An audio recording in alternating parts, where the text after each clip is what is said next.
Hallo und herzlich willkommen bei Fotowissen.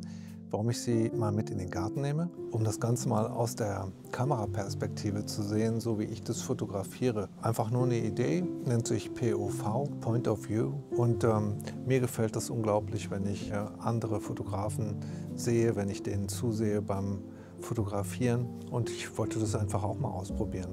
Ich gehe jetzt hier in den Garten mit einer Fujifilm und einem 56 mm 1,2 Objektiv.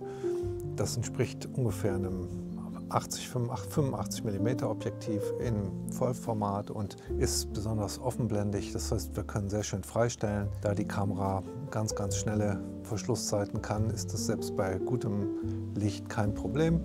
Und jetzt zeige ich Ihnen mal, wie ich das fotografiere, und gleich anschließend sehen Sie auch mal, wie schnell ich das in Lightroom bearbeite. Vielen Dank an Jana Menz. Die hat nämlich dieses Video geschnitten und das ist verdammt viel Arbeit.